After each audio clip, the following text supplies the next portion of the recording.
Alors bonjour à tous. Nous entamons notre quatrième webinaire pour le MES Occitanie d'ailleurs, mais premier pour le MES France, c'est ça Bruno?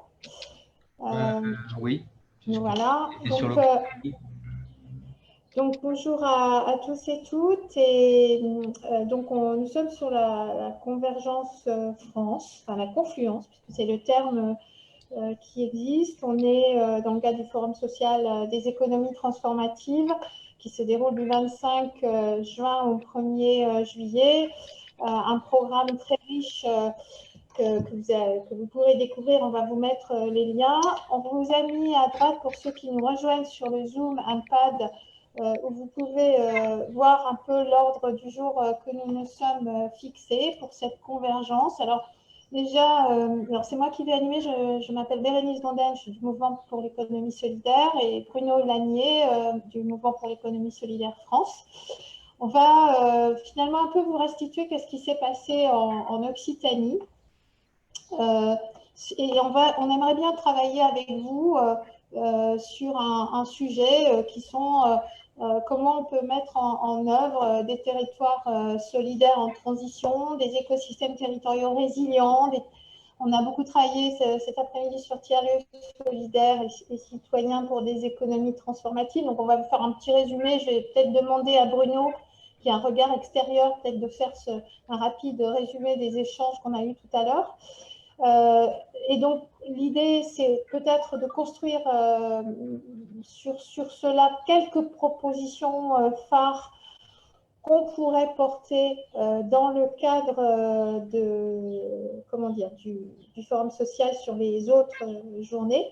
Euh, Peut-être qu'avant, je demanderais volontiers, avant qu'on aille sur ce sujet-là, je demanderais volontiers à Josette de nous réexpliquer qu'est-ce que c'est le forum social et où ça va et où ça nous emmène. Dans le deuxième thème qu'on va travailler, on aimerait bien vous emmener sur l'Europe. On sait que l'Europe prévoit un plan de développement de l'ESS. La Commission européenne, avec son représentant Patrick Schmitt, ont vraiment l'idée de porter un plan de développement de l'économie sociale et solidaire comme levier, je dirais, suite à la crise du Covid-19 notamment. Donc, finalement, nous, acteurs de l'économie sociale solidaire, qu'est-ce que nous aurions à dire là-dessus? Enfin, voilà, et quelles sont les préconisations que vous aimeriez? Et puis, le troisième point, ce serait voilà, de se dire comment on continue le forum social sur l'année, puisque vous savez que Josette à nous l'expliquer, mais ça ne s'arrête pas dans 5 jours, ça dure toute l'année. Et l'idée, c'est d'avoir un agenda commun. Donc, finalement, qu'est-ce qu'on va travailler pendant ce FSMET? Et donc, il y a à la fois les liens avec ESS France, Social Economy Europe, qu'on aimerait bien travailler avec vous, la question du socle européen des droits sociaux, qui est un sujet sur lequel on nous invite à travailler, et puis bien sûr le lien qui nous est cher avec les mouvements sociaux, mouvements de la transition, mouvements citoyens. Donc voilà, mais peut-être en préalable, Josette, si tu peux te présenter et nous réexpliquer un petit peu ce forum social des économies transformatives, c'est quoi, ça vient d'où, et voilà, et peut-être aussi toi, ton point de vue sur le sujet dans un premier temps, et peut-être rappeler ce qu'est le mouvement pour l'économie solidaire, tu en es coprésidente, donc ça peut être intéressant pour ce rappel de ce qu'est notre mouvement. Oui, bonjour à tous. Alors, le Forum social mondial des économies transformatrices, il a pour origine une rencontre au sein du Forum social mondial qui a eu lieu à Salvador de Bahia et qui avait eu lieu auparavant à Montréal. Donc, c'est un groupe de gens qui étaient… Bonjour Alexandre. C'est un groupe de personnes, d'activistes qui sont tous dans les économies transformatrices, qui ont pensé que ce serait intéressant de faire un forum thématique, puisque les forums sociaux mondiaux sont plus larges que ça. Il y en aura un à Mexico cette année, à la fin de l'année. et donc de créer un forum spécifique. Donc c'est l'Europe qui a pris, enfin c'est international, mais c'est Jason Nardi en particulier qui travaille au RIPES Europe et qui est coordinateur du RIPES intercontinental, pardon, je me trompe toujours, qui en a pris en quelque sorte l'initiative en lien avec la CHES, qui est l'équivalent du MES France, c'est-à-dire qui est le regroupement des initiatives en Catalogne, et le REAS, qui est le réseau des économies alternatives et solidaires.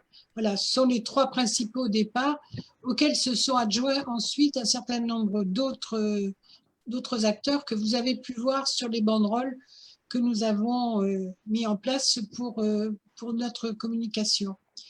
L'idée de ce forum, c'est de permettre aux gens qui font tous des choses extrêmement intéressantes, chacun dans leur coin, de se regrouper pour avoir plus d'influence et également pour échanger des idées et des espaces de convergence. C'est pour ça qu'on a demain et après-demain 2 temps forts de convergence. Le mouvement pour l'économie solidaire est un des mouvements, mais il y a aussi les communs, il y a aussi la finance éthique, il y a aussi les énergies renouvelables, etc., etc. Je vous invite à aller voir donc l'ensemble des participants. L'idée donc de ces convergences qui sont dans le cas de maintenant nationales, tout à l'heure européennes, c'est justement d'alimenter un temps global de convergence, les 28 et 29, où chacune des structures, des convergences qui se seront mises en place comme aujourd'hui et qui se mettent en place ailleurs, bien sûr, il y en a toute une liste si vous regardez le programme du forum, se retrouveront pour faire part des éléments principaux issus de leur rencontre. Donc en fait, aujourd'hui, notre objectif, c'est de discuter ensemble sur ce qui nous semble essentiel de communiquer pour être efficace dans l'après-Covid, puisqu'on est tous d'accord qu'on ne devrait pas retourner à la normale, mais bien créer un autre monde. Geneviève Azam, qui faisait l'ouverture hier, disait que que ce monde-là doit disparaître au profit de vraiment un monde nouveau. Donc, il ne s'agit pas de l'aménager à la marge. Ce que nous faisons, hélas, parce que nous n'avons pas d'autres moyens pour l'instant, mais nous menons partout des expériences et des initiatives qui ont vocation à se distribuer davantage, à faire, disons, boule de neige, ou je ne sais quelle meilleure métaphore, pour devenir le monde nouveau auquel nous aspirons tous, je suppose. Voilà, j'espère que j'ai été à peu près claire. Vous pouvez compléter celles et ceux qui sont dans la même histoire.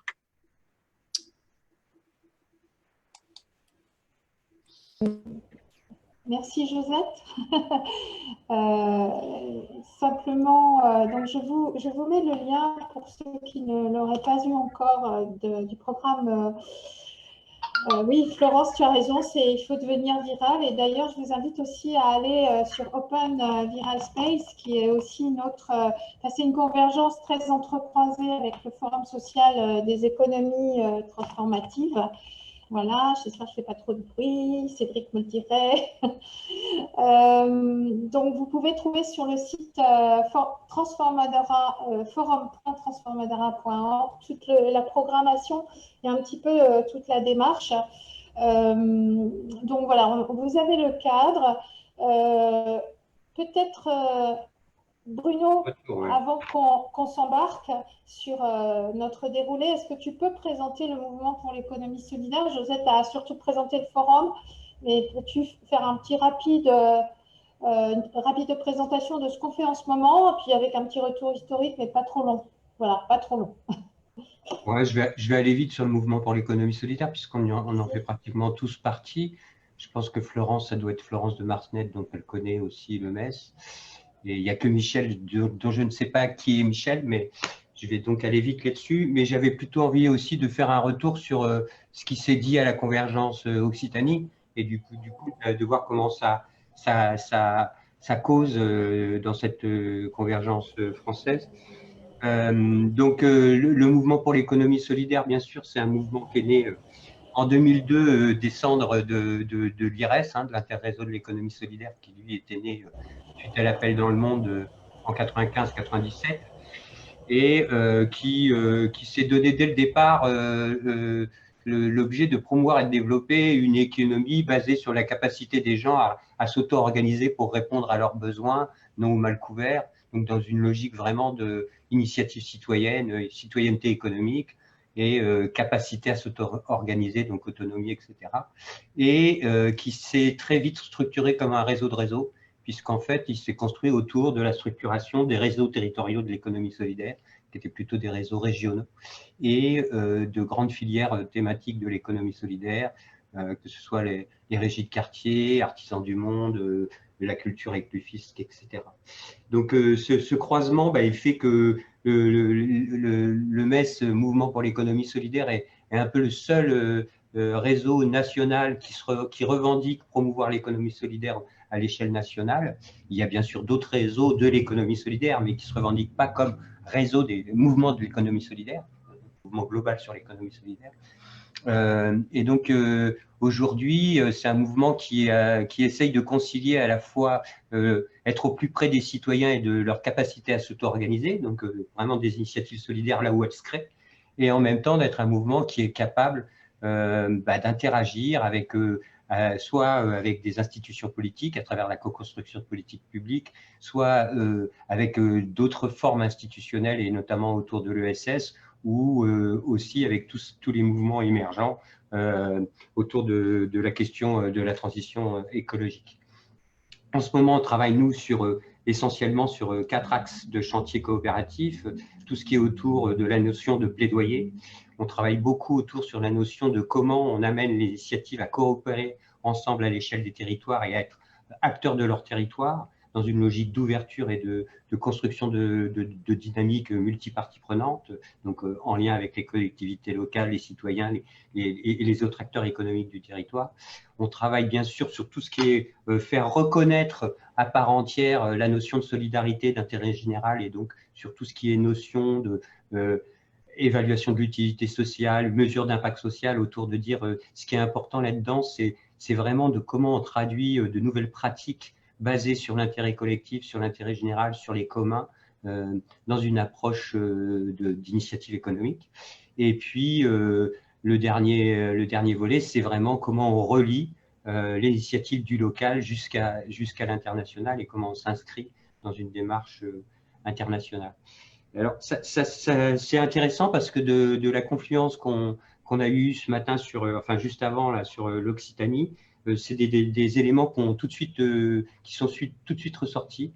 On a eu la chance d'avoir une dizaine d'intervenants qui ont présenté des initiatives collectives du territoire d'Occitanie, de toute l'Occitanie, de Montpellier jusqu'au sud de Midi-Pyrénées. Donc, c'était vraiment très large. Une dizaine d'initiatives qui ont tous mis en avant leur enjeu autour de comment on fait système sur notre territoire, comment on inscrit notre initiative dans un projet plus large, de coopération avec d'autres acteurs, de mutualisation, de construction de rapports avec l'institution publique, avec les collectivités locales, et qui se sont aussi beaucoup posé la question des outils pour le faire, des moyens de le faire, des outils coopératifs, mais aussi des outils numériques, avec beaucoup de questions sur en quoi le numérique ne tue pas quelque part le présentiel, et comment c'est ce truc qui nous permet de nous relier différemment, finalement, nous enferme pas dans une vision un peu hors sol, mais aussi avec toute la relation sur aujourd'hui, on est encore trop soumis à des logiques de concurrence, on nous remet dans des logiques de concurrence, et on nous remet aussi dans des logiques d'utilisation d'outils finalement qui sont à l'inverse de ce qu'on voudrait produire, et on discutait des GAFAM et de l'utilisation de beaucoup d'outils propriétaires dans le Forum social mondial, par exemple. Donc, c'est assez intéressant de voir qu'on retrouve un peu les thématiques que nous on posait autour de comment on fait système. Et j'ai trouvé que la conférence sur la région Occitanie était très porteur de dynamique, très porteur d'espoir sur une vraie volonté de se réunir et d'arriver à converger sur les enjeux de développement local, mais aussi de se relier au reste du monde. Et c'était très intéressant parce qu'il y avait un Sénégalais, un acteur de Dakar, un Dakarois qui est venu nous dire ce qui se passe et comment ils avaient fait à Dakar, qui a pratiquement croisé toutes les questions. Donc, c'était marrant de voir qu'on pouvait complètement parler de la même façon, de la manière de concevoir les économies transformatrices au Sénégal et en Occitanie. Et voilà. Et donc, il y a eu quelques pistes intéressantes qui ont été posées en fin de convergence. Alors, malheureusement, il y avait tellement de richesses à transmettre ce qui se faisait en Occitanie qu'on n'a pas eu assez de temps sur la partie transmettre et faire remonter. Mais j'ai noté quelques éléments. Le droit à l'expérimentation, ça s'est revenu assez souvent en disant il nous faut du temps, il faut on a le droit à l'erreur, on a le droit de faire des choses qui ne sont pas dans les cadres et il faut qu'on revendique ce droit à l'expérimentation. Le refus de se laisser enfermer dans la concurrence, on nous met dans la concurrence, mais comment on refuse ça? Et la conviction qu'il faut construire du collectif pour pouvoir coopérer et mutualiser. La nécessité d'innover dans la manière dans notre capacité à faire système. Et là, on parle vraiment d'innovation dans tous les sens du terme, que ce soit en termes de gouvernance, de mode de faire coopérative, d'organisation coopérative, mais que ce soit aussi dans nos manières de faire, de faire des échanges financiers avec tout l'apport qu'il y a eu sur les monnaies locales. Il y a beaucoup de monnaies locales qui sont présentes en Occitanie. Et puis, innover dans notre capacité à faire système. Et le dernier point qui était très intéressant, c'est pour y arriver, on a besoin de construire sur le moyen terme, voire le long terme, parce qu'il a fallu 50 ans pour détruire la planète, mais on mettra 200 ans à la reconstruire. Et donc, cette idée de dire il faut qu'on sorte de l'immédiateté, qu'on se construise sur le long terme. Voilà, j'ai fini un petit peu ma retransmission de ce matin. Effectivement, je te rejoins sur ce qui a été dit. Excusez-moi, j'ai un petit téléphone qui sonne. On ajoutera aussi que ce qui a été beaucoup évoqué, alors c'est aussi le fait que quand on est sur un écosystème territorial, on puisse l'articuler aussi à des choses plus globales, plus générales, que sont les droits sociaux, les droits économiques, qu'on puisse aussi articuler ça à la question d'oser affirmer, je dirais, sa vision de la société et voir son rêve de la société. Alors là, on est plus effectivement sur des approches défendues par Dialogue en Humanité et l'archipel, donc avec Patrick Vivray, mais oser quand même remettre de l'humanité et pas simplement être, je dirais, sur des choses uniquement factuelles qui sont très importantes. Il faut avoir des modèles économiques, il faut être peut-être même créateur d'activités et d'emplois, bien évidemment, mais par contre, il faut oser se projeter dans une vision de la société au travers de l'organisation qu'on porte ou de l'écosystème territorial qu'on porte. Donc moi j'avais noté ces deux points-là en plus, et l'idée aussi d'être beaucoup sur l'innovation, comme tu l'as dit Bruno, et aussi la formation, c'est-à-dire vraiment être pour que ce soit plus fort et que les liens entre les structures soient plus forts, ça veut dire échanger des pratiques, des savoir-faire, des connaissances et aussi des expériences. Donc il faut ils ont beaucoup parlé de co-apprentissage. C'est un mot fort qui est ressorti. Et dans ce co-apprentissage, il y a vraiment la question des valeurs. Je rejoins l'histoire du rêve, mais le rêve, c'est une chose. Et il y a aussi qu'on est vraiment sûr qu'on a bien travaillé la question des valeurs qu'on porte. Voilà ce que j'ai pu retenir de l'Occitanie. Du coup, comment pouvons-nous procéder? Ben, peut-être, moi, je vais vous inviter à réagir. Donc, je vois que Cédric nous a rejoint. Excuse-moi, Cédric, je n'avais pas vu ton message. Donc, vous pouvez mettre vos caméras si vous le souhaitez, parce que ça rend peut-être la relation plus vivante si vous n'avez pas de problème de trop de débit. Alors, est-ce que je peux interroger, par exemple, Olivia, qui est du Nord-Pas-de-Calais? Est-ce qu'elle est là? Elle est là. Bon, voilà. Sur ces histoires de système de territoire, qu'est-ce qui se passe chez vous et comment tu réagis à ce que nous disons, en fait? Ouais. Tu veux que je fasse un retour par rapport aux Hauts-de-France, par exemple? Ouais. Alors moi, du coup, je suis à l'APES, Acteurs pour une économie solidaire, qui est donc un réseau d'économie solidaire en Hauts-de-France. On existe depuis une vingtaine d'années à peu près. Et effectivement, on fait partie du mouvement pour l'économie solidaire nationale et on fait partie du RIPES Europe, qui est donc le réseau européen.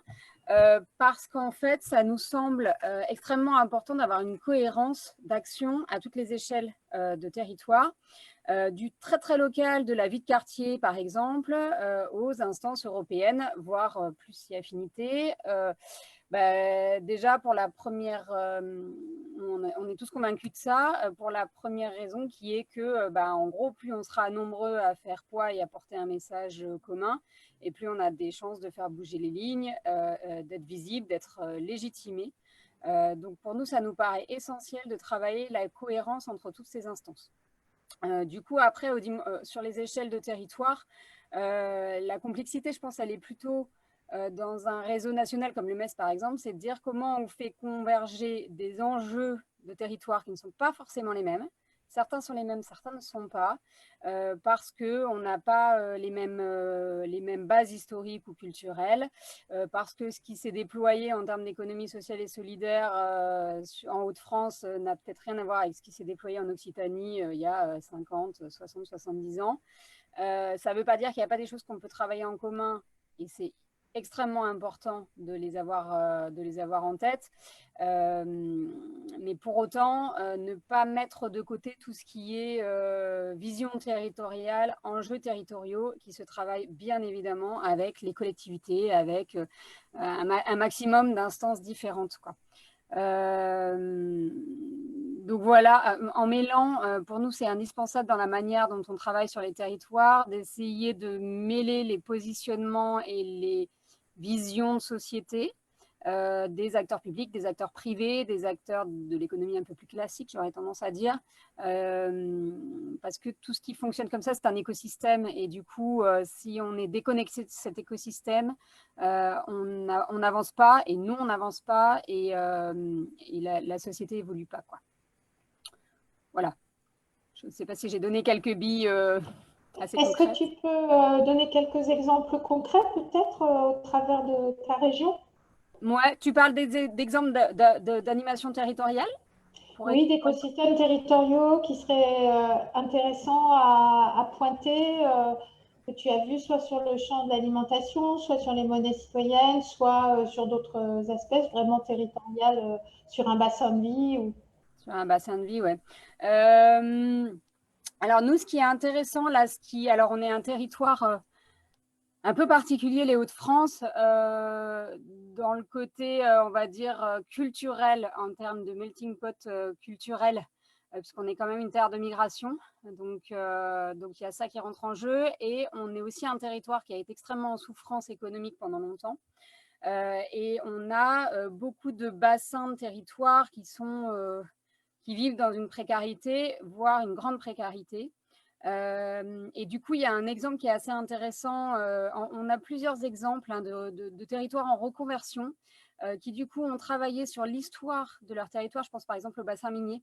On a le Sangoël, etc., qui est une zone un peu, qui est une ancienne zone minière. Et en fait, ils se sont appuyés sur cette vie, cette culture territoriale du bassin minier pour travailler sur de la reconversion environnementale en y associant évidemment tous les acteurs que j'exposais tout à l'heure, et surtout les habitants qui sont très éloignés des enjeux de SS, qui sont pour beaucoup, je disais une grande précarité, mais voilà, il y a toutes les difficultés économiques, et pour eux c'était indispensable de travailler avec eux. Donc du coup, il y a eu énormément de temps d'acculturation, on y va doucement, etc. Pour beaucoup, c'est des gens qui n'ont pas d'emploi, qui n'ont pas fait de formation, hein. Donc ça, c'est un exemple qui est assez intéressant. Et l'histoire de la transition, elle s'est surtout faite sur la transition environnementale. Donc, par exemple, Los Angeles aujourd'hui est considéré en Hauts-de-France, voire même un peu ailleurs au niveau national, comme un peu exemplaire sur la transition environnementale, sur les projets qui ont été créés avec les habitants, sur des projets écologiques et de prise en compte de transition, alors que c'était un bassin très pauvre et très tourné autour de tout ce qui est mine, et donc qui est bien anti-écolo. Et en fait, ce que je trouve intéressant, c'est qu'on a par exemple déployé récemment un système qui s'appelle la mise en récit, qui permet d'aller creuser culturellement parlant chacun des territoires, quels sont les éléments qui à un moment on permet de faire bascule, c'est-à-dire qu'il y a forcément des moments clés dans la vie, dans l'histoire des territoires, des moments clés qui ont fait bascule sur votre territoire à évoluer, pourquoi, comment, en telle année, parce qu'il y a eu telle rencontre, parce qu'il y a eu tel dispositif, etc. Et donc, cette mise en récit, elle permet d'analyser ça et permet peut-être d'inciter d'autres territoires avec des systèmes d'exemples, de se dire, nous aussi, on peut le faire en s'appuyant sur telle ou telle structuration, tel ou tel point clé propre à notre propre histoire, quoi. Merci Olivia d'avoir cité Los Angeles, et c'est très intéressant ce que tu viens de dire sur le récit, ce qu'on raconte sur un territoire. Et tu vois, c'est une des conclusions de notre séminaire de travail en Occitanie, où on a beaucoup évoqué la question de qu'est-ce qu'on raconte et comment, je crois qu'un des axes, Josette, tu me diras si on se trompe, dans les pouvoirs, dans les quatre pouvoirs, les formes de pouvoir du forum social, il y a la question de changer d'imaginaire, donc le pouvoir de changer notre culture. Et donc le récit, c'est un des moyens, la langue et la mise en bouche, on va dire, des mots, c'est une des façons de changer. J'interrogerai volontiers Florence, qui était tout à l'heure avec nous. Florence, est-ce que toi, tu as des exemples aussi sur les territoires qui peuvent être… Ah ben te voilà. Est-ce que tu peux te présenter, puisque on te connaît de la conférence d'avant, mais pas sur celle-ci, donc si tu peux te présenter, c'est bien. Voilà, nous dire un peu ton point de vue, c'est-à-dire pour que ça fonctionne, un territoire, qu'est-ce qu'il faut, quoi. En gros, c'est ça la question. Pour que ce soit un territoire en transition, bien sûr, et résilient. Oui, donc Florence, je suis à Paris. Je fais partie d'un supermarché coopératif existant et d'un autre en projet. Et je fais partie du collectif Paris du Pacte pour la transition. Voilà, donc moi, ce que je peux dire sur le sujet des supermarchés coopératifs, c'est intéressant parce qu'en fait, il y en a assez peu, mais ça se développe beaucoup. Et donc à Paris, il n'y en avait qu'un seul qui s'appelle La Louve, qui s'est créé sur le modèle d'un supermarché qui est aux États-Unis, qui existe, je ne sais plus depuis quand, mais ça fait quand même quelques années. Et les 400 COP, qui a été le deuxième à ouvrir à Paris, n'a ouvert qu'il y a un an, un peu plus d'un an. Plus de 20 ans, pardon. Oui, la Louve, ça fait… Pardon ? À New York, ça fait plus de 20 ans. Oui, mais déjà, ça a mis longtemps à arriver à Paris, avec la Louve. Et avant qu'il y ait un deuxième supermarché coopératif à Paris, ça a pris plusieurs années aussi. Et là, en ce moment, en fait, il y a maintenant une dynamique assez forte sur Paris. Il y en a un qui vient d'ouvrir dans le 13e. Et il y a beaucoup d'échanges entre les différents projets existants. Il y a un site aussi d'intercop des supermarchés coopératifs qui s'est créé.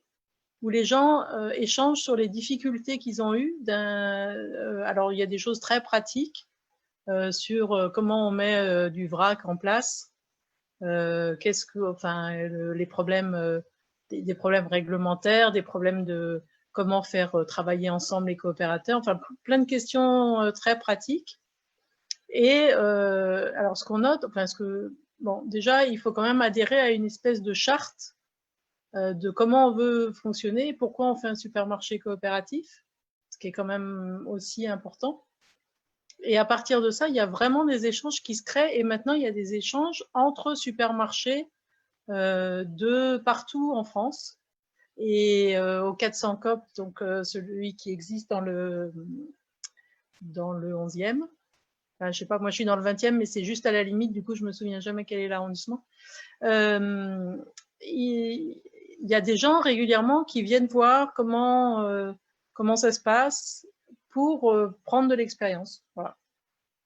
Donc ce que je peux dire sur les... En fait, ce qui est très utile, c'est déjà un esprit de coopération, ce qui n'est pas forcément évident, parce que aussi on est tous en train de d'essayer d'avoir des subventions, des aides, donc c'est pas évident d'être vraiment, de collaborer vraiment sans avoir un petit peu des fois une arrière-pensée sur le fait qu'il faut quand même avoir de l'argent, et puis une volonté de coopérer. Merci Florence. Avant que Florence elle termine, j'aurais bien voulu qu'elle nous redise un peu ce qu'elle a abordé tout à l'heure sur les difficultés à rassembler une initiative autour de logiques de transition dont tu parlais à travers de ton implication sur le groupe local du Pacte pour la transition. En fait, l'idée du Pacte pour la transition, c'est de créer un collectif citoyen qui fait signer des pactes aux candidats et qui ensuite, c'est surtout ensuite est censé faire le suivi des mesures pour voir si les candidats tiennent leurs engagements et éventuellement co-construire avec eux pour aller dans le sens de ces engagements. Et il y a à Paris énormément d'associations, parce qu'il y a beaucoup d'associations nationales qui ont leur base à Paris. Et ce que je vois, c'est qu'il y a beaucoup d'associations qui sont regroupées dans des collectifs d'associations. En fait, il y a une multitude de regroupements d'associations, mais pour autant, c'est quand même très difficile d'arriver à vraiment travailler ensemble, parce que forcément, il y a des différences d'une association à l'autre. Même si on tend vers une transition, tous, on n'a pas forcément les mêmes sensibilités et pas forcément exactement les mêmes vues sur certains sujets. Et je trouve que malheureusement, dans certains cas, les différences prennent le pas sur ce qui nous rassemble. Et puis aussi le fait que tout ça fonctionne beaucoup à base de bénévoles, et que notamment dans le domaine social, la plupart du temps, les associations, elles ont la tête sous l'eau pour s'occuper du quotidien, pour faire avancer le quotidien. Et du coup, on a quand même pas, enfin, c'est quand même assez difficile d'arriver à se coordonner pour avancer dans le même sens. Et je vois, parce que pendant la pré-campagne, enfin pendant la campagne électorale, là, on contactait les candidats, en fait, chacun dans son coin, au lieu d'avoir par exemple, de demander des réunions communes. Et l'idée, c'est quand même on réussisse à se fédérer après les élections pour ensemble pour pouvoir peser ensemble, et que par exemple, c'est un peu l'idée du pacte, c'est que il y a des mesures qui sont plutôt environnementales, des mesures qui sont plutôt sociales, des mesures plutôt sur la démocratie. Et ce qu'on aimerait bien, c'est réussir à ce que quelqu'un qui est dans un domaine plutôt environnemental soit capable de se mobiliser pour soutenir quelqu'un qui est dans un secteur plutôt démocratique. Voilà. D'accord, merci Florence du témoignage. Du coup, ça me fait rebondir un peu. J'aurais presque envie de faire deux interventions ensuite sur ce sujet-là, le fait de ne pas arriver à être ensemble, d'être tout fourmillant partout, avec plein d'assauts, plein de regroupements, mais finalement, on n'y arrive pas assez fortement, même si je trouve qu'on a beaucoup avancé en quelques années. J'aurais bien envie d'interroger Alexandre, avec sa vision, Alexandre qui est membre du mouvement pour l'économie solidaire, voilà, tu vas te présenter, Alexandre, et ça me fait plaisir que tu interviennes. Puis comme ça, vous allez vous rencontrer avec Cédric, parce que je sais que vous aurez d'autres moments, mais ce sera l'occasion. Donc, d'abord, Alexandre, si tu peux donner ton point de vue sur tout ça, ce sujet-là, comment tu vois les choses, toi, à ton âge, et aussi avec ton expertise, qui est quand même est très attentive à la question de trouver je dirais des dispositifs, entre guillemets, hein, qui soient, on ne parle pas forcément de dispositifs administratifs, enfin, des moyens de travailler ensemble. Voilà, quel point de vue tu as? Et puis après, j'interrogerai Lorenzo, mais plus sur cette idée qu'il avait évoquée à Terre de Convergence en 2019, nous étions ensemble. Tu avais parlé des fonds de dotation. Peut-être que ça peut être un moyen pour éviter que nous nous épuisions, nous, la société civile. Si tu peux. Alexandre, à toi. Bonjour à tous, je m'appelle Alexandre, du coup je suis administratrice au MES depuis maintenant presque 2 ans, si je ne me trompe pas. Avant, j'ai rencontré le MES parce que j'étais stagiaire au RIPES il y a 3 ou 4 ans, je me rappelle plus très bien. Et quand j'étais rentrée en France, après avoir travaillé dans différentes initiatives d'économie sociale et solidaire à l'étranger, j'avais repris contact pour continuer à m'impliquer dans un mouvement qui représente les structures. Aujourd'hui, mes réflexions dans tout ça sont assez multiples parce que je viens de terminer un master à Sciences Po et du coup, je suis en réflexion sur où est-ce que maintenant j'ai envie de travailler après avoir été dans des structures qui vont du très local, de la banque communautaire au Brésil au réseau européen qui est à une échelle beaucoup plus internationale. Donc, où se situent les leviers d'action, où se situe aussi le sens, parce que parfois on s'éloigne tellement de ce qui fait sens pour nous à un moment donné que finalement on perd tout ce qui est l'énergie collective et le résultat, enfin l'aboutissement de ce pourquoi on se bat. Je crois que ma génération, enfin, sans parler de manière généraliste, parce que j'en ne suis pas la représentante, mais en tout cas, ce qu'aspirent les gens qui ont mon âge et qui peuvent m'entourer, c'est à la fois, je pense, une envie de trouver du sens et de voir l'impact dans ce qu'ils peuvent contribuer. Et donc ça, je pense que ça rejoint un petit peu toutes ces dynamiques de transformation globale, etc. Et c'est aussi la possibilité de trouver dans la société des moyens d'expression pour le faire sans être discriminé soit par l'âge, soit par le manque de compétences, soit par le fait qu'on n'a pas assez d'expérience, etc. Et je pense que ça, c'est des choses qui sont parfois difficiles à concevoir, comme si en fait il y avait une nécessité à se conformer pour rentrer dans le moule en fait et pouvoir nous expliquer qu'il faut gravir progressivement des échelons de responsabilité pour arriver à trouver des moyens d'action qui aient un impact global, mais finalement quand on regarde ces personnes qui ont des impacts globaux, ils n'en font pas grand chose. Et en même temps, tout en se disant que on n'a pas beaucoup de temps et qu'on a vraiment envie de faire des choses et que du coup, tout ça fait qu'on est un peu pressé et que c'est pas toujours facile. Et du coup, voilà un peu moi où j'en suis dans mes réflexions. Je trouve qu'il y a une belle envie de collectif dans ma génération. Il y a parfois la peur d'osciller entre des envies assez radicales de changement, d'expérimentation, de tous aller ouvrir des cafés associatifs, des formes de projets, d'essayer l'autogestion, d'essayer des formes de participation, en avoir marre de structures de management trop rigides, en avoir marre de bosser pour des heures pas possibles, pour des intérêts qu'on ne comprend pas vraiment. Donc, j'ai l'impression qu'il y a quand même une envie de changement qui est profonde, à la fois collective et à la fois individuelle. Et en même temps, est-ce qu'on va trouver dans ce fameux monde après Covid l'espace pour pouvoir expérimenter ça? Question en suspens, voilà. J'espère. J'espère qu'on pourra le trouver parce qu'en tout cas, j'ai l'impression qu'on en a envie.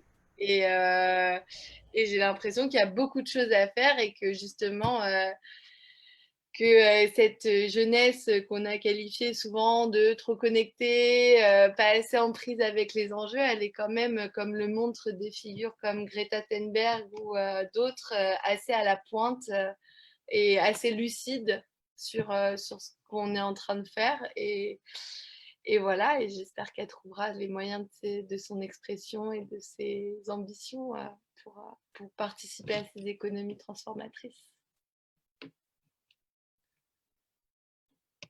Merci Alexandre. Donc, c'était intéressant ça veut dire aussi que dans ce qu'on est en train de tracer là, la question de la place de la jeunesse, en fait, et elle est importante. Donc, je pense que si dans notre confluence France, mais je pense européenne aussi, on a déjà posé la chose.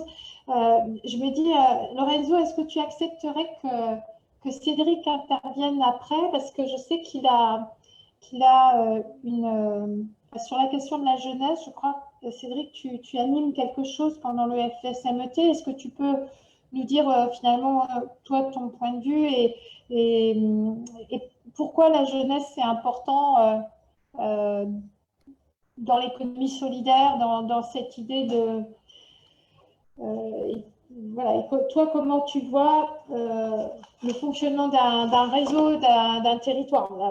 Tu as à la fois animé tout à l'heure, on mélange un peu tout, là, mais c'est pas grave, c'est la cuisine. Pour faire un bon gâteau, de temps en temps, il faut mélanger et on improvise.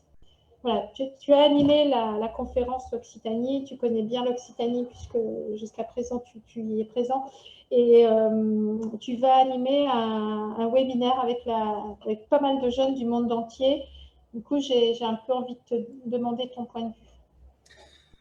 Ouais, moi je rejoins Alexandre, du coup, enchanté Alexandre, sur ce que tu as dit. Après, c'est vrai que notre génération, elle est assez multiples facettes, mais c'est vrai qu'il y a une grosse partie qui recherche du sens et qui recherche qu'on a marre de tout ce management, ces bullshit jobs et tout ça. Après, à un moment donné, on arrive. Après, ça dépend de quelle classe sociale on est, mais quand on arrive sur le marché du travail, il faut trouver du travail et des fois, il n'y a pas des boulots de rêve pour tout le monde. Et ceux il y en a. Enfin, moi, j'ai plein de potes à Toulouse qui rêvent d'aller à la campagne, d'ouvrir des tiers-lieux cafés solidaires alternatifs, faire des petites communautés de copains en autonomie. Ça me fait penser un petit peu à ce qui s'est passé dans les années 70 au final. J'ai l'impression que c'est un petit peu la nouvelle vague qui est 50 ans après en fait. Du coup, il y a un peu cette envie de retour à la nature qui est présente et qui est forte. Alors ça, c'est ce que je vois en France, je ne sais pas dans le monde entier. Justement, du coup, on a un webinaire dimanche sur cette thématique-là. Donc en gros, alors, en fait, l'idée, c'est les jeunes et l'ESS, c'est organisé par l'ORIPES intercontinental. Donc, ils m'ont demandé d'intervenir, de représenter l'Europe, rien que ça. Donc, en gros, de donner un peu le contexte des jeunes et l'ESS dans l'Europe. Donc, moi, je connais pas la situation dans tous les pays d'Europe, donc je vais dire ce que je sais. Et il y aura un Malien, un Kenyan et un Costaricain, je sais pas comment on dit. D'ailleurs, on est 4 gars, donc ça me manque un peu de parité féminine, je trouve, mais bon, c'est peut-être ce qu'il avait sous la main, Davidé. Du coup, ce serait C'est un cool. appel à Alexandre. Voilà, c'est cool si Alexandre, tu pouvais venir aussi. Et, de toute façon, je pense que ce sera assez free pour intervenir. Que dire sur le. Sinon, ouais, sur. Le rassemblement des réseaux et tout ça, je sais que quand on est jeune, en général, on dit que on a la fougue de la jeunesse et on veut changer le monde et on est utopiste et compagnie. Je pense que c'est vrai. Et quand on avance dans l'âge, on s'assagit et peut-être certains prennent plus de recul là-dessus. Du coup, je pense qu'il faut, faut que notre génération elle garde cette fougue-là et d'imaginer, des nouvelles utopies, des nouvelles, tendre vers des nouveaux imaginaires en tout cas. Après, les différents réseaux, en fait, je pense qu'on est tellement dans une situation d'urgence avec la situation d'effondrement qui est en route, qu'à un moment donné, moi, je suis assez pessimiste sur les collaborations inter-réseaux parce que, dans le sens où les dogmes, des fois, sont tellement clivants qu'il n'y a que quand on arrive dans une situation de crise que la solidarité arrive. Donc, on l'a vu pendant le Covid et je pense qu'on le verra de plus en plus dans les prochaines années. Du coup, c'est comme le rassemblement des gauches ou le rassemblement politique, des choses comme ça. Je pense qu'il est nécessaire, mais bon, c'est compliqué. Je comprends très bien aussi qu'il y a des dogmes qui sont impossibles à rassembler des fois. Donc, mais bon, c'est l'enjeu, il est là, donc on n'a pas le choix. Enfin, je veux dire, là, la crise, l'urgence, elle est tellement importante qu'on ne va pas avoir le choix de faire des compromis en fait avec d'autres réseaux, entre les autogestionnaires, les communistes, les décroissants, les je sais pas quoi, tout ce qu'on peut rassembler, toutes les forces, on va dire, pour faire basculer les points, comme tu dis, chercher les points de basculement. Je pense qu'ils sont à tous les niveaux. Je pense vraiment, comme Michel Foucault, que le pouvoir, il est aux mains il est en bas, en fait, il est dans plein de domaines, mais il est à la fois en haut dans les grandes institutions, mais aussi à la fois sur tous les technocrates, tous les administrateurs. Bon, nous, à une très petite échelle, mais voilà, que faut faire changer tout et pas que le haut, faut que ça parte du bas. Voilà, après, je suis plutôt optimiste. Comme dirait Gramsci, dit, je suis pessimiste dans la théorie, mais optimiste dans la pratique. C'est-à-dire que au fond, j'y crois pas trop, mais faut y croire pour avancer. Donc on va faire ça et L'idée, c'est aussi, du coup, juste derniers éléments. On discutait, je sais pas si Alexandre t'en a entendu parler, on discutait de créer un espèce de RIPES Europe pour les jeunes. Alors, ça a déjà été un peu travaillé par Marion, qui est l'ancienne service civique du RIPES Europe, Camille aussi. Et moi, du coup, j'étais aussi impliqué dans le truc. On avait fait une demande de subvention qu'on doit réitérer d'ailleurs au mois de juin, Bérénice. on a un peu zappé ça. Voilà, donc si ça t'intéresse aussi, Alexandre, si tu as des contacts en Europe aussi, on peut passer par ça, mais je pense que ce sera intéressant parce que le RIPES, j'adore en faire partie, je trouve que ça manque de jeunes. Il y a Antonin, il y a Olivia, mais ça manque de nouvelles têtes un peu jeunes, et soit on crée un RIPES jeune Europe, ou soit on fait rentrer des jeunes dans le truc. De toute façon, il faut faire la passation. Donc voilà ce que j'avais à dire. Juste pour dire que non, pas de RIPES jeune à côté du RIPES, c'est horrible comme idée. Non, mais en fait, c'est pas une structure totalement indépendante, mais c'est ce que Jason, en fait, Jason, il a poussé Marion, il a poussé Camille, il me pousse à monter ça. Bien sûr, c'est pas une organisation totalement autonome, hein, mais ce serait une sous-branche un peu du RIPES, j'ai l'impression. Alors, pour les personnes qui vont visionner, le live, donc on est effectivement, il y a depuis 2 ans au sein du RIPES Europe, il y a la volonté de faire qu'il y ait un mouvement jeune qui se déploie, parce que évidemment c'est l'avenir. Alors à côté, dedans, en tout cas en complète, je dirais, complémentarité, c'est sûr, et j'espère que ce webinaire dimanche, il va permettre d'aller plus loin. Du coup, on va revenir sur les âges de plus de 30 ans. Peut-être demander à Lorenzo, ce jeune homme, grand militant devant l'Éternel, On va peut-être revenir au sujet. Finalement, c'était pas mal. Je rappelle qu'on est sur la question des territoires. J'aimerais que… alors, je ne sais pas si Michel, tu veux intervenir, mais si Michel et Franck, vous souhaitez intervenir, vous mettez un petit message dans le fil de conversation et on vous donne la parole. Enfin, manifestez-vous. Mais Lorenzo, revenons au territoire et tu as beaucoup de… Je pense que tu as pas mal d'idées. Est-ce que tu peux nous dire comment on peut faire réseau dans ton territoire selon toi pour que ça fonctionne, autant au niveau financier pour ne pas épuiser le monde et les énergies citoyennes et peut-être d'autres idées qui te viennent par le numérique. Je sais que tu es impliqué dans plein de choses, donc ça serait bien que tu nous donnes quelques pistes là et aussi à ceux qui nous regardent. Donc, merci en tout cas pour la parole. Moi, j'étais là, je suis venu uniquement pour observateur, mais écoute, pourquoi pas. Du coup, et puis Bruno pourra compléter éventuellement parce qu'on participe l'un et l'autre à une initiative qui s'appelle Transiscope, donc le portail web francophone des alternatives et des initiatives de la transition. Et on fait partie de l'équipe partenariat. Et c'est vrai que mardi et mercredi, j'ai pu participer à titre personnel à la réunion du copilotage de Transiscope. Et l'une des choses sur lesquelles les choses semblent être actées, c'est quelque chose qu'on discute depuis un bout de temps, c'est comment faire en sorte que maintenant, comme sur la cartographie de Transiscope, si tout le monde ne le connaît pas, tu peux mettre le lien, peut-être Bruno, transiscope.org, il y a 26 000 données, et essentiellement sur le territoire français, et où l'idée, c'est que toutes les différentes personnes qui sont au niveau local puissent s'organiser au niveau local. C'est-à-dire que les initiatives d'interaction se fassent au niveau local. Donc, je ne sais pas si ça répond en partie à ta question. Le MES est en partie prenante, bien entendu, de ces initiatives. Dedans, il y a les Colibris, Alternatiba et bien d'autres initiatives. Sur Lyon, par exemple, il y a Asteria.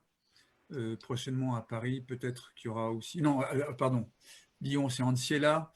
Paris, c'est Asteria. Enfin, et puis il y a Bretagne Créative, où avec Michel Briand, ça bouge pas mal aussi sur la Bretagne. Donc, voilà. Je ne sais pas si du coup, tu veux que je fasse un complément par rapport à ça, parce que tu voulais qu'on aborde aussi la dimension de l'économie de la contribution, puisque j'en parle souvent. Oui, c'est ça? Oui, c'est ça. C'est-à-dire que plusieurs fois, alors ça a été évoqué sur l'autre, un petit peu sur l'autre webinaire, mais Florence vient de l'évoquer. Je pense que c'est un vrai problème qu'on rencontre. C'est un peu ce temps qui est explosé pour les citoyens qui s'impliquent, qui font avancer les choses, qui vont plus vite que les institutions, c'est évident. Et des organisations qui sont, elles, parfois économiques, donc prises par leur objet. Et du coup, on a un peu de difficulté à faire ce qui est le sujet, en tout cas la première partie de notre travail. Je voulais que tu nous éclaires sur ça, effectivement, quels sont les moyens qu'on pourrait trouver pour apaiser un petit peu tout le monde, retrouver de la signalité, du bien-être aussi, parce que le bien-être, qu'il soit dans l'activité bénévole ou qu'il soit dans l'activité salariée, c'est important. Donc, il faut qu'on se ménage pour résister aux crises, il faut être en bonne santé et en bien-être. Et ça, c'est pas simple. Donc, peut-être que toi, tu as des choses à nous dire. Ben écoute, je te remercie d'évoquer ça. Et puis, j'aimerais bien que Bruno puisse intervenir quand tu le souhaites, puisqu'on a l'un et l'autre participé, entre autres, à une réunion en Suisse avec un personnage haut en couleur qui s'appelle Lionel Lourdin, qui explore depuis 20 ans les biens communs numériques et juridiques. Et je mets un J majuscule à juridique parce que c'est quelque chose qui est très peu exploré en France et qui permet d'être, donc les biens communs numériques et juridiques, qu'on pourrait le résumer aux licences open source qu'il appelle compatibles. Voilà, on pourra revenir là-dessus éventuellement pour éclaircir la situation. Donc, dès qu'on parle de licence open source, souvent on en a bien peur parce qu'en France, ça se résume souvent au NC, c'est-à-dire non-commercial. Alors que là, il y a une dimension effectivement qui qui va au-delà de cette approche. Et donc, il utilise ces biens communs numériques juridiques comme socle pour déployer l'économie de la contribution. Fondé sur justement ces biens communs numériques et juridiques, ça donne une garantie à ceux qui contribuent, et ce n'est pas seulement ceux qui développent des licences, qui peuvent être uniquement dans l'informel, mais aussi le formel, qui permet de garantir et d'assurer que tout ce qui est partagé reste dans le bien commun.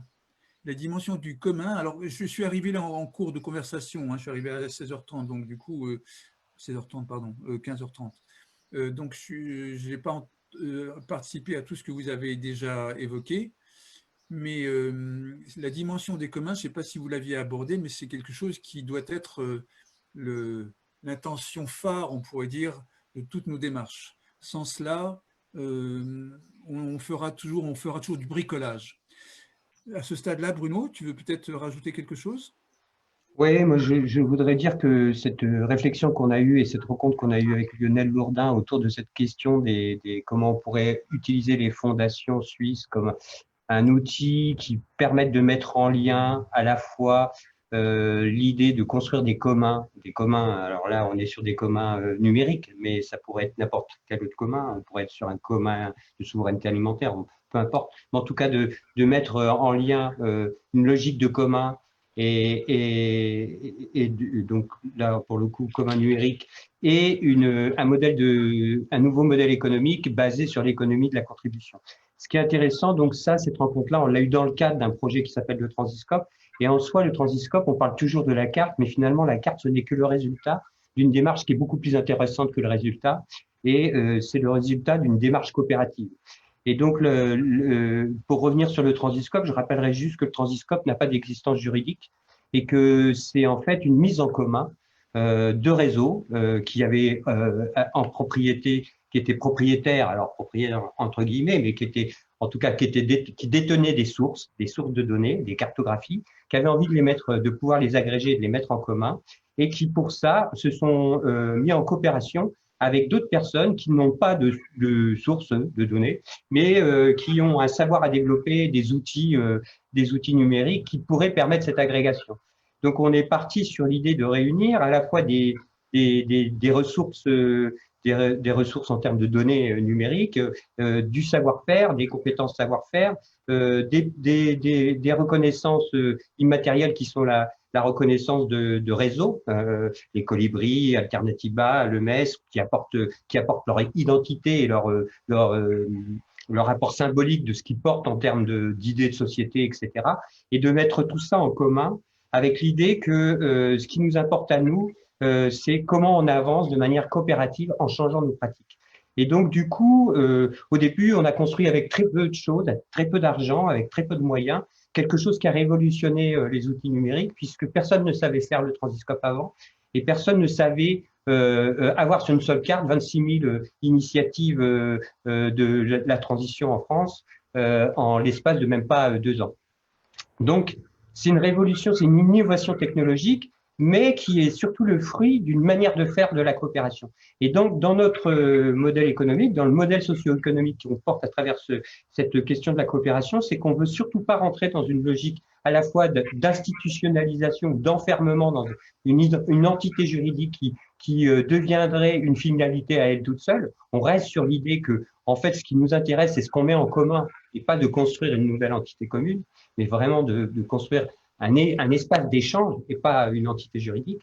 Et la deuxième, c'est que dans cet espace d'échange, on trouve des solutions pour que tout le monde y participe et en tire intérêt. Donc, du coup, on réfléchit aussi bien sur comment on fait, comment à un moment donné, on a besoin de ressources propres. Alors, est-ce que c'est de la mise à disposition de personnel? Est-ce que c'est de la prestation de service d'un prestataire? Est-ce que c'est de la mise à de l'embauche de salariés en propre? Est-ce que c'est du bénévolat? Et on met tout ça dedans. Et du coup, on est obligé de réfléchir à la manière d'organiser tout ça autour de cet écosystème. Et de plus en plus, ça croise avec 2 démarches. Effectivement, cette idée de commun numérique puisque derrière le commun, il y a toute l'idée de celui qui contribue au commun, il faut bien qu'il trouve un moyen d'en vivre, puisque s'il donne tout, ben, il se sacrifie, il devient le martyr du commun, dans le sens où lui, il n'a plus d'existence matérielle, il a tout donné au commun, mais en même temps, celui qui reçoit les bénéfices de la contribution, bah, quelque part, c'est totalement gratuit, c'est bien, mais ça rémunère pas le contributeur. Donc, il faut trouver des moyens de le rémunérer. Donc, il y a toute cette réflexion-là qui est très importante. Et puis, donc, plutôt autour de la question des communs. Et puis, il y a tout l'autre volet qui est comment on sort d'une économie marchande pour rentrer dans une économie complètement hybridée, où la question de l'intérêt général, elle est posée, donc du rapport au politique, du rapport à la collectivité. Comment on va chercher une subvention quand on n'est pas une structure juridique? Donc, au début, c'était pas simple. Qui portait la demande de subvention? Donc, comment on met de l'argent en commun quand on n'est pas une structure juridique? Donc, comment on crée des espaces de délégation à un moment donné avec des conventions? Et c'est ça qui nous a intéressé, c'est comment on est dans une logique d'écosystème. Et donc là, il y a toute une réflexion qui est assez proche de ce qu'on a attendu tout à l'heure sur la précédente confluence, qui était autour de la question de l'approche archipélique, dont Lorenzo pourra parler mieux que moi parce qu'il est plus là-dedans, mais qui est donc toute la culture de Édouard Glissant sur finalement ce qui est plus important, c'est de laisser la diversité des initiatives se développer et de travailler à leur reliance à travers des objets qui permettent de les relier et de développer des coopérations multiples, mais dans un esprit de communauté qui est partagé par tout le monde. Donc, on est à la fois sur beaucoup d'esprit de liberté d'action, liberté d'agir pour chaque action, mais en même temps avec des espaces de reliance, avec des espaces de projets coopératifs en commun et dans une identité, un monde partagé et commun. Donc, on travaille beaucoup sur cette approche archipélique. Voilà. J'espère que je n'ai pas été trop long. Non, c'est très bien. Merci beaucoup, Bruno. Alors, on avait, donc il est très exactement 16h20. Je pense qu'on a quand même abordé des choses intéressantes qu'on n'avait pas abordées dans l'autre conférence en Occitanie, et notamment merci d'avoir ouvert sur ces questions de commun, d'économie de la contribution avec Édouard Lourdin et la culture archipélique dont tu parles. Effectivement, Édouard Glissant est quelqu'un donc c'est un romancier que peut-être vous avez lu, mais qui nous ouvre à une autre façon d'envisager un monde en connexion, et pas forcément que le monde numérique, mais aussi le monde des personnes qui chacun a sa propre envie, son propre désir, et en plus on bouge tout le temps. Donc c'est vrai qu'on est dans un monde qui est très fluide et dans lequel il faut qu'on apprenne à être fluide, mais je n'ai pas dit flexible, dans un monde néolibéral. Donc bon, voilà, c'est intéressant d'avoir posé ça, et peut-être pourrons-nous nous reporter toutes ces idées sur la convergence européenne. Le deuxième sujet que j'ai un petit peu envie de vous emmener, on est à la Confluence France, et je me permets de vous dire qu'on a aussi un rôle institutionnel, et tant mieux. Je pense qu'on sort un peu de l'ombre. La bonne nouvelle, c'est que nous sommes depuis un moment déjà à ESS France. Là, on avance un petit peu plus loin puisque on occupe une vice-présidence donc à ESS France. C'est la première fois depuis que le mouvement pour l'économie solidaire existe que nous avons cette... Je trouve cette reconnaissance, et ça c'est important, et donc j'en profite pour remercier Jérôme Sadier, président de ESS France, qui a fait cette proposition, qui a été validée par l'ensemble des administrateurs. Donc c'est vraiment tous les administrateurs du MES l'ont salué. Et maintenant, être dans une instance comme ESS France, mais ça nous pose quand même une question.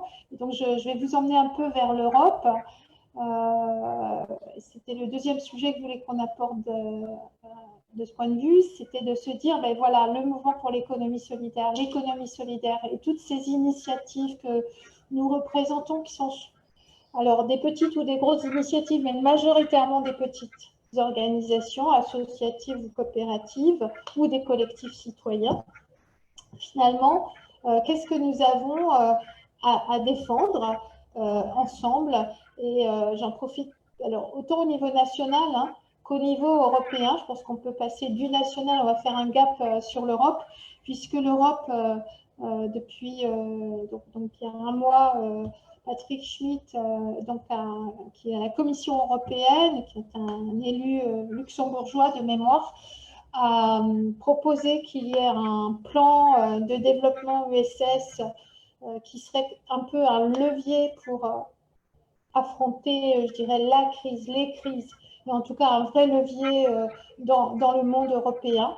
On n'a pas encore beaucoup d'éléments là-dessus. Il y a eu un webinaire où il y a eu des premiers échanges, mais ce qui m'intéresserait, moi, c'est de voir avec vous dans la dernière partie de notre, donc sur les 20, on va dire 20 minutes qui nous restent, qu'on puisse un peu se dire, finalement, quand l'Europe parle de SS, qu'est-ce que nous, on aimerait défendre?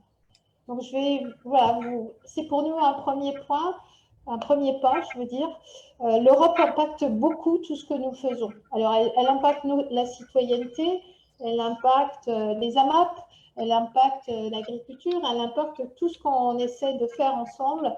Elle impacte nos droits sociaux, elle impacte la question des migrants, elle impacte nos modèles économiques et la manière dont on est appuyé financièrement. Donc, c'est plus je dirais un petit tour que j'aimerais faire avec vous. J'aimerais recommencer par Olivia, parce que Olivia, je dirais que tu es plus près du bon Dieu, enfin, tu es près de Bruxelles, mais ce n'est pas ça qui me fait t'interroger. C'est ta vision en tant que représentante de la PES Hauts-de-France sur voilà, la question européenne, la question nationale.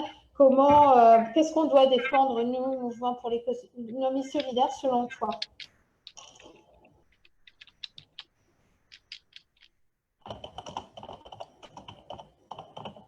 Olivia n'est pas là. Alors, si ce n'est pas Olivia, est-ce que Josette, tu veux intervenir? D'accord. Non, j'arrive, mais voilà, ça y est, tout le monde est là. Okay. Vous pouvez répéter la question? Sur quoi tu veux que j'intervienne? Parce que je suis sur le truc là. Pardon. Alors, donc j'ai un peu réexpliqué à tout le monde que donc on est institutionnellement quand même beaucoup plus reconnu qu'il y a 20 ans. C'est un pas en avant et donc ça c'est bien. Il va y avoir un plan de développement de l'ESS porté par la Commission européenne. Il y a une annonce qui a été faite il y a un mois par Patrick Schmitt. Moi, ma question, c'est finalement l'économie solidaire, qu'est-ce qu'elle a à défendre de ce point de vue-là? On a parlé de territoire, mais on pourrait parler d'autres sujets, droits sociaux, etc. Donc, je voudrais que tu donnes un point de vue. Toi, qu'y a-t-il à défendre pour l'économie solidaire au niveau européen? Bon, déjà, je pense que la Commission européenne a proposé un plan d'action. On l'a un peu commenté au RIPES, parce qu'il est en plusieurs points. On a fait remarquer que dans ce plan d'action, il y avait très peu d'éléments qui reconnaissaient, on va dire, la place des citoyens dans l'initiative économique. Qu'on parlait beaucoup d'économie sociale et même d'entrepreneurs sociaux, et pas suffisamment finalement de toutes les initiatives qui irriguent les territoires, dont nous sommes plutôt porteurs, nous, dans les réseaux comme le MES ou comme le RIPES, c'est-à-dire pas forcément des entreprises qui émargent au CAC 40, mais bien des entreprises qui font vivre sur les territoires les gens en proximité. On a vu pendant l'épisode du Covid que c'est précisément parce qu'il y avait déjà sur les territoires ces formes de solidarité, ces formes de réseaux existants, qu'on a réussi à faire face Moi, si je peux donner seulement l'exemple chez moi, on s'est tout de suite contacté pour faire un ramassage des légumes auprès de nos producteurs locaux, puisqu'ils avaient fermé les marchés. Et on s'est alimenté pendant toute la période du Covid grâce à ça, c'est-à-dire en faisant ce lien direct. Et ça, on n'aurait pas pu le faire s'il n'y avait pas eu auparavant une AMAP, des habitudes sur les marchés avec les producteurs locaux, etc. Donc, je pense que si on a, nous, quelque chose à faire remonter à l'Europe, c'est d'être assez vigilant pour que leurs manœuvres ne finissent pas de ruiner ces petites structures qui sont en fait vraiment le sang vital des territoires, et notamment des territoires ruraux, au profit de grands dispositifs d'aide en fait à l'agriculture, l'agriculture industrielle et à finalement tous les systèmes qui fonctionnent déjà comme avant. Donc, je pense qu'on a quelque chose de cet ordre. Deuxièmement, on a quelque chose à faire passer sur la question de la formation. Bon, le MES et toi-même, Bérénice, nous sommes investis dans un programme de formation des formateurs en Europe avec 7 autres partenaires européens pour développer des modules de formation afin que dans les formations initiales, notamment celles qui sont destinées aux jeunes, on fasse connaître aux jeunes le potentiel de l'économie sociale et solidaire pour la création d'emplois, qu'on leur fasse reconnaître leur possibilité d'être acteurs de leur propre investissement social. Parce que comme le disait Cédric tout à l'heure, il n'y a pas grand-chose comme job alléchant, n'est-ce pas, Alexandre? C'est pas mal, pas mal compliqué la recherche de débouchés quand on a été formé à l'économie sociale et solidaire. Mais c'est aussi parce que ça n'est pas suffisamment dans l'imaginaire, justement, social et économique de nos pays. Donc, l'Europe doit absolument faire avancer ça et soutenir les formations qui sont initiées dans ce cadre-là, sachant qu'on a, nous, en France, la chance d'avoir un réseau universitaire d'économie sociale et solidaire assez développé, ce qui n'est pas le cas partout en Europe, et que ce réseau-là se mobilise pour faire avancer sur les territoires avec des liens avec les acteurs, en mettant en place des chaires, etc. Et en étant en négociation avec les régions, puisque chaque fois qu'on organise un colloque chaque année, on mouille les collectivités territoriales, régions, départements et autres, ce qui fait qu'ils ne peuvent pas ignorer qu'il existe l'économie sociale et solidaire. Donc, par cette façon, disons, de procéder, on finit un petit peu par être reconnu, mais encore pas assez. Moi, je pense que nous avons beaucoup de travail à faire sur les médias. On est un peu faible sur les médias. On a Bérénice qui est très active sur les réseaux sociaux, mais à part Reporter en France et un petit peu Politis de temps en temps, les médias ne parlent pas de l'économie sociale et solidaire alors qu'ils devraient le faire. Donc on a beaucoup de travail et je dirais qu'à l'Europe, on doit inciter les commissaires qui semblent un peu plus ouverts puisque Monsieur Schmitt, Nicolas Schmitt a été responsable de l'économie sociale et solidaire au Luxembourg, donc il sait au moins de quoi il parle un peu. Donc on a des responsables européens qui sont un peu plus ouverts et un peu plus sans doute accessibles.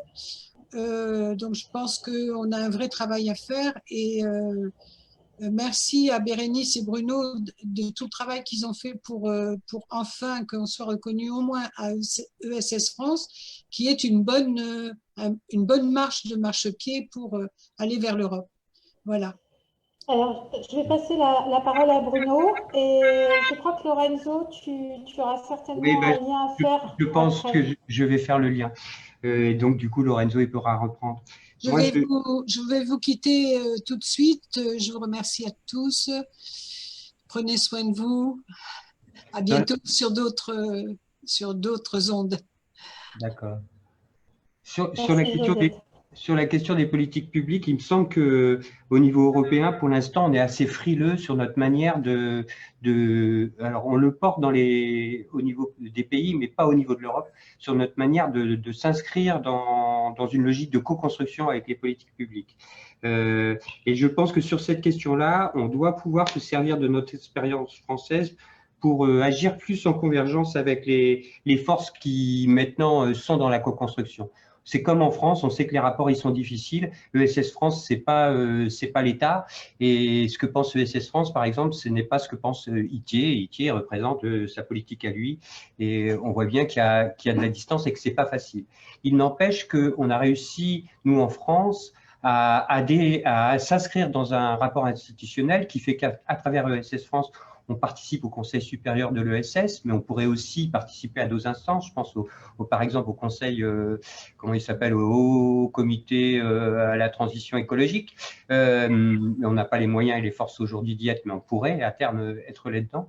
Et en tout cas, on a réussi à faire ça tout en défendant à l'intérieur de ESS France ce qu'on défend nous, c'est-à-dire la citoyenneté économique, c'est-à-dire la transition écologique, c'est-à-dire la réappropriation du social et c'est-à-dire aussi une lutte contre la financiarisation de l'économie, etc.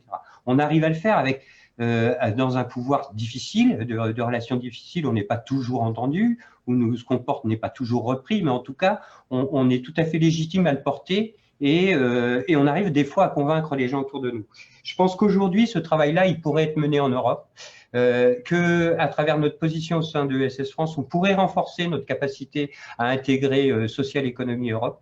C'est tout à fait possible, et que dans cette démarche-là, on pourrait faire, comme on le fait à ESS France, le lien entre ce que pensent les réseaux de l'économie sociale et solidaire, mais aussi fabriquer le lien avec d'autres réseaux. Je pense à des réseaux comme Rêve, je pense à des réseaux comme Ecolise. C'est pour ça que ça fera le lien avec Lorenzo, c'est-à-dire à être une porte d'entrée, une sorte d'entonnoir pour donner la parole à tous les réseaux qui aujourd'hui ne sont pas reconnus forcément comme de l'ESS, mais qui pourtant portent aujourd'hui un vrai projet de transformation sociale et sociétale sur des valeurs de transition écologique et sociale, solidaire, etc.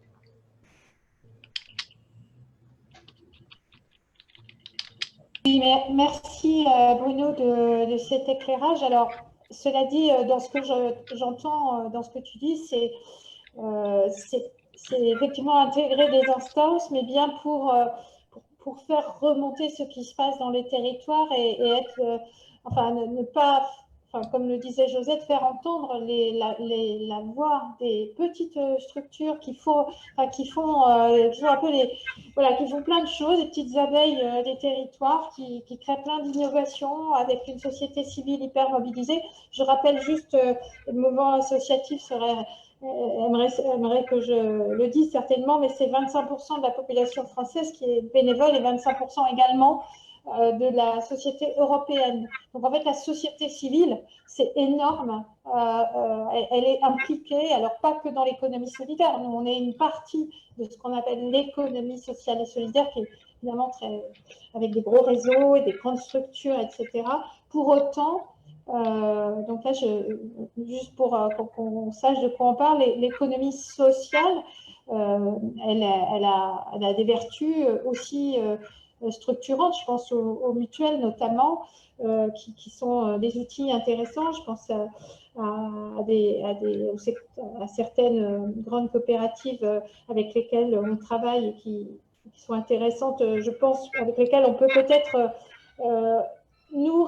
réapporter aussi du sens qui vient de la citoyenneté, parce que parfois il y a une perte de valeur, et ça tout le monde en est conscient. Ouais. Voilà. Alors Malik, si vous pouviez enlever votre son, merci. Merci. Voilà, donc je pense que ces espaces, ESS France comme éventuellement une instance européenne, mais nous n'en sommes pas encore là, mais en tout cas, on est là pour faire entendre la voix de la citoyenneté et peut-être nouer aussi avec les acteurs de l'économie sociale de nouveaux liens en apportant ce que nous, on sait faire, soit au niveau des territoires, soit au niveau de la citoyenneté, ou soit au niveau de l'innovation citoyenne et solidaire. Je vais passer la parole à Lorenzo parce qu'il existe un réseau européen qui s'appelle Ecolis. Donc Lorenzo, si tu veux nous embarquer du côté d'Ecolis, ce serait super. Merci. Oui, merci. Moi, je propose d'approcher cette dimension européenne sous un autre angle. Je ne sais plus si c'est Josette ou Florence qui évoquait combien en France particulièrement, et on connaît la France essentiellement, comment on fonctionne en mode silo. On se reconnaît beaucoup dans nos différences plutôt que dans nos complémentarités. Et passer à l'échelle européenne, ça nous permettrait, ça nous permet déjà, on s'en rend bien compte, que lorsqu'on fonctionne au niveau européen, les différences s'amenuisent d'autant plus que on voit toutes les différences au niveau des langues, des apports culturels, etc., des uns et des autres.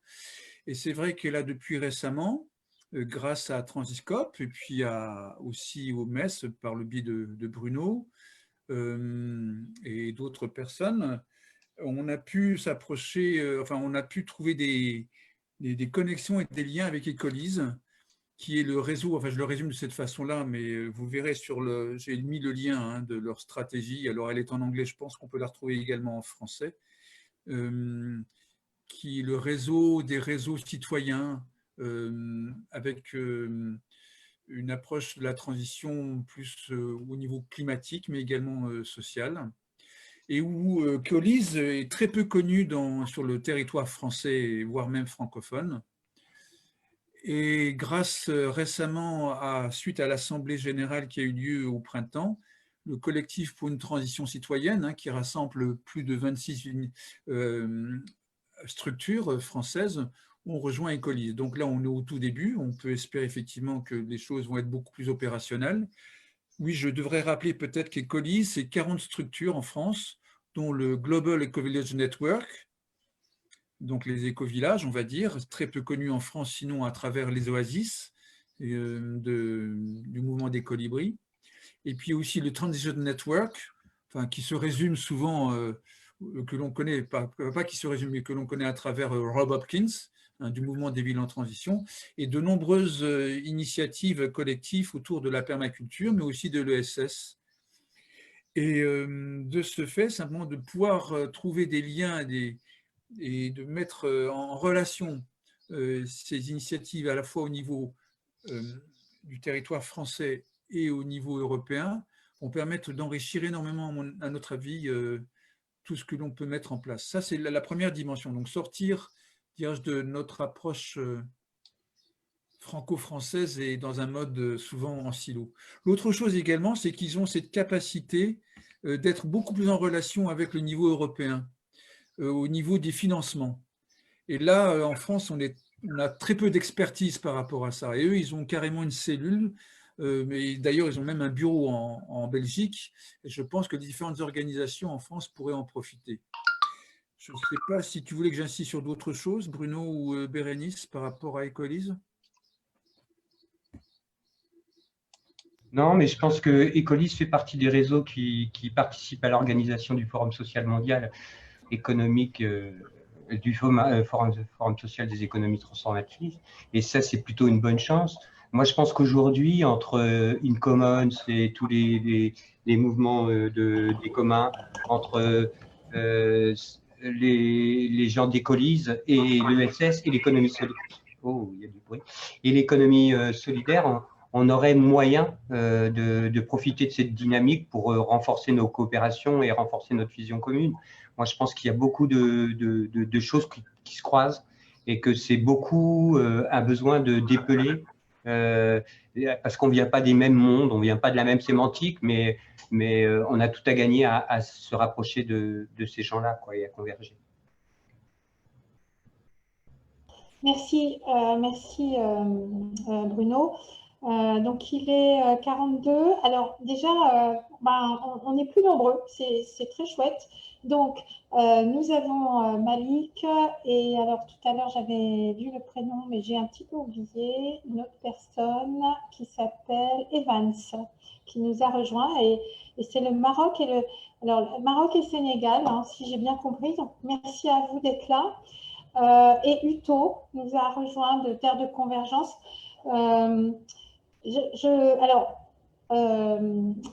Malik et Evans, on vous salue. On a peu de temps. Il est 43. On va finir en fait dans 7 minutes. Je vais me permettre d'interroger assez rapidement Olivia et Uto. Uto, déjà, si tu souhaites t'exprimer sur cette question, on a beaucoup repris ce qu'on a vu tout à l'heure en Occitanie. On a émis d'autres idées, beaucoup autour de l'interconnexion numérique, et on a eu un gros focus sur la jeunesse, qui nous semble être un sujet intéressant sur la question des territoires et de comment on s'organise aussi. Et là, le dernier sujet dans lequel on est, c'est comment on pèse, comment on peut faire remonter ces choses citoyennes que nous portons au niveau national et européen. Donc, je sais pas, je te laisse un peu carte blanche si tu as quelque chose à dire qu'on puisse porter un peu plus loin. On ne t'entend pas.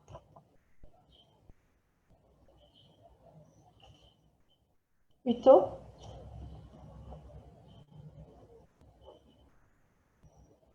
Il n'y a pas de son. Tu n'as pas de micro.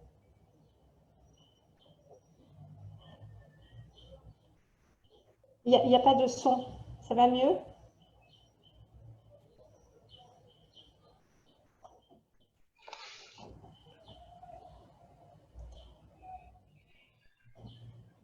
Oui.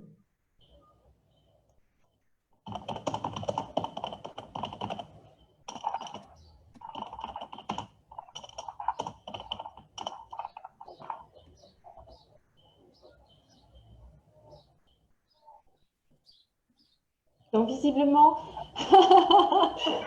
voilà, donc... Je peux placer nous.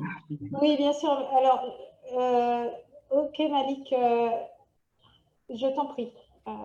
Oui. Je pense que merci à tout le monde. Hein. Je pense que c'est important le travail qu'on faisait au niveau de l'Aquitaine. Non, mais je pense que nous partageons la même planète. Nous partageons le même monde. Je pense que c'est important que même dans notre champ aussi, ici au niveau de l'Afrique, que ce soit les ONG européennes, les associations européennes, la coopération bilatérale, la coopération multilatérale, que ce soit l'Union européenne, interviennent beaucoup donc, au niveau de la zone Afrique. Et il y a l'interaction qui doivent avoir lieu. Je pense qu'il faut massifier davantage nos actions pour mieux impacter. Parce que c'est ça qui fera que ce qui se passe, parce qu'on a le même dénominateur commun. Donc, on partage les mêmes enjeux. Hein? Le virus, par exemple, il n'a pas de frontières. Il a quitté la Chine pour aller en Europe, en Afrique. Donc, je pense qu'il faut qu'on puisse avoir une réflexion globale pour changer les paradigmes et impacter, et changer et transformer nos politiques publiques. Et je pense que ça, c'est important de lier le local au national et à l'international. Je pense que ça, c'est important qu'on puisse avoir ça. Et que c'est le combat que moi, je porte toujours au niveau de l'Afrique, pour que dans ces instances-là, dans ces espaces d'échange, dans ces espaces, il faut que l'Afrique soit encore beaucoup plus présente.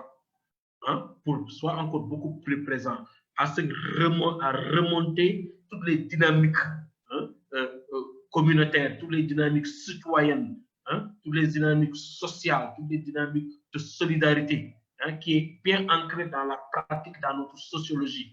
Il faut partager. On a beaucoup de choses à faire valoir, à partager au monde, à partager à l'Europe.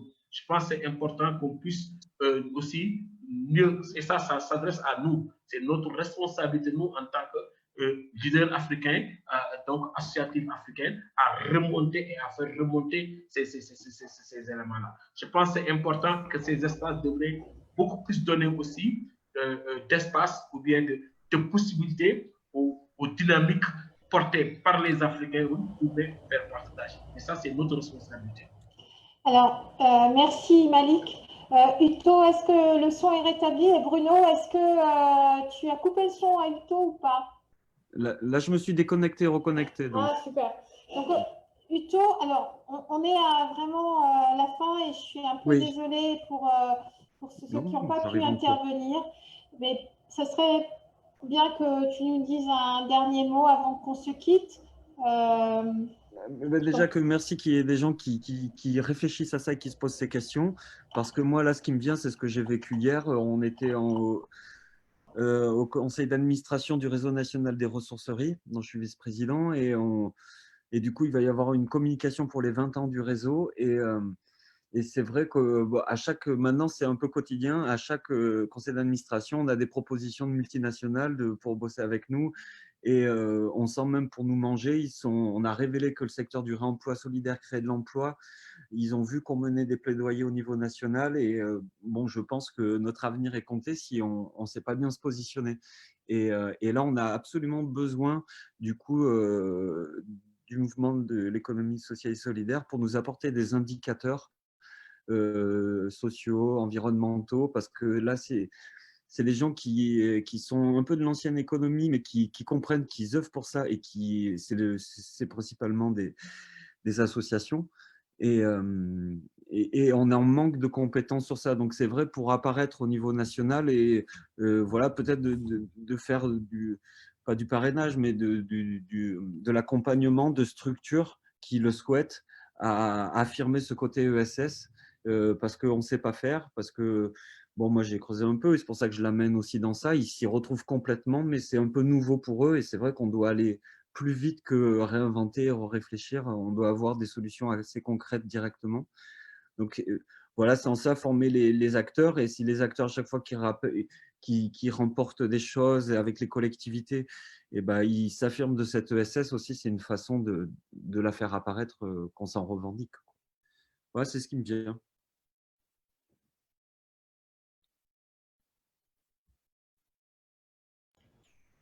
On ne t'entend pas, Bérénice. Tu as le micro coupé.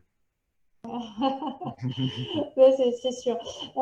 On a vraiment eu un très bel échange. On est un petit peu obligé de se quitter. Je sais qu'il y a Evans du Maroc. Je ne sais pas si vous souhaitez intervenir. Je peux vous laisser une minute ou deux allez, une minute ou deux la parole, parce que vous avez fait l'effort de nous rejoindre et c'est vraiment un grand honneur. Et vous ne m'entendez pas. Ok. Bon, bah, tant pis. Alors, c'est dommage.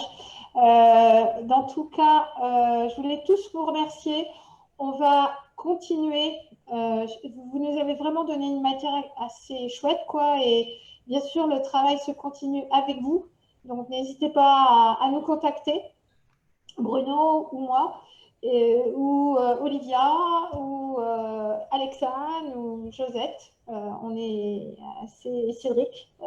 On est assez présent au niveau du MES pour, en tout cas, avoir un lien humain, voilà, de cœur à cœur, c'est important, parce qu'on est aussi un réseau où le lien à l'autre est important. Donc, je vous remercie tous. Je remercie les personnes qui vont visionner ce que nous avons échangé et celles qui le visionnent en ce moment. Et à tout à l'heure peut-être pour certains, pour la convergence, donc à 17h. Donc, on n'arrête pas là. À 17h pour la convergence européenne. Et puis surtout, consulter le programme. Il y a des belles choses. Il n'y a pas que ce que nous faisons. Il y a vraiment plein de belles choses qui vont être faites par le Maroc, le Sénégal, l'Afrique, l'Amérique du Sud, l'Asie. Donc, ça vaut vraiment le coup de prendre un petit temps là-dessus. Voilà. Merci à vous et à bientôt. Merci à vous. Au revoir. Merci. Au revoir. Au revoir. Bien, à tout à l'heure.